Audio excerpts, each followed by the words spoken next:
Hello and welcome everyone, Fat Man on a Mission, and I am here in the city of Throckmorton, coincidentally, in the county of Throckmorton.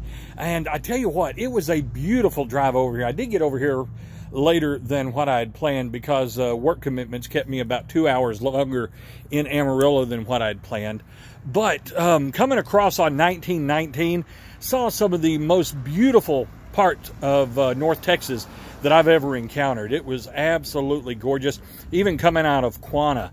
From there to Seymour, and then from Seymour on over into Throckmorton. Just absolutely a beautiful drive. A lot of nice hills, a lot of river valleys, and definitely worth seeing. Looks like there would be some pretty good hunting in there. Matter of fact, I even saw some predatory animals, so I know that there definitely is some small game. So what can I tell you about Throckmorton County before I start on my next 5K? I believe this one will be county number 70 of Throckmorton County. Well, Throckmorton County was split off of Fannin County in Texas. It was originally, I don't know if you want to say discovered, but the first European to come through this area was a gentleman by the name, and it depends on which name you want to go by.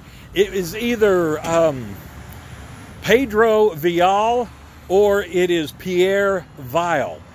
He was born French, but then started working for the Spaniards, and he was commissioned to find a route from San Antonio to Santa Fe. And he ended up spending a lot of time along the Red and Canadian rivers in order to do that. And as such, he became one of the first people to come through this area.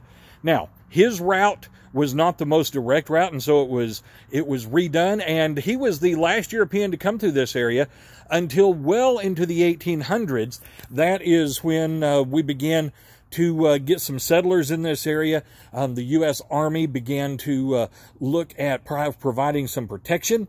Part of that was to set up an Indian reservation along the banks of the Clear Fork of the Brazos River.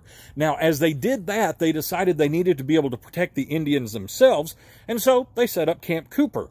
And because of that, the settlers began to move in, and this became known as the heart of cattle country here in this part of Texas. This was a booming area. The Butterfield stage ran through here. You just had a lot of interesting things. Well, that kept things going, and Camp Cooper was even helmed at one point by the Robert E. Lee. Now, as the Civil War got closer, they mothballed Camp Cooper because they were afraid of suddenly finding themselves behind enemy lines. And you can understand that would not be a good strategy. So they did away with that during the time of the war. But after the war, they came back and set up a more permanent type of fort known as Fort Griffin. And with that, a lot of the settlers that had moved away when Camp Cooper closed down began to come back. The Indians that were in this area on a reservation were moved north into Oklahoma. And so a lot of settlers began to populate this area. Now it is mostly known for agriculture. This county, I believe, right at or as far as the town itself, right around 1,000 people, give or take, if I remember those numbers correctly.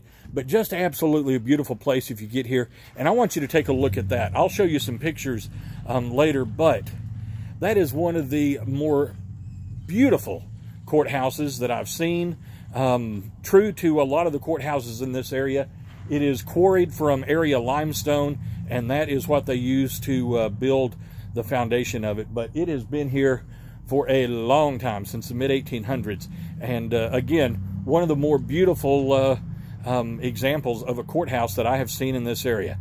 Well, that's enough for me for right now. I've got county number 70 to go do. If you don't mind, I'm going to strap them on and go do 3.1 and then head to bed and get ready for 2 5Ks tomorrow as we continue our trip on the road here in the month of February. Once again, I'm Fat Man on a Mission, and I hope to see you on the road.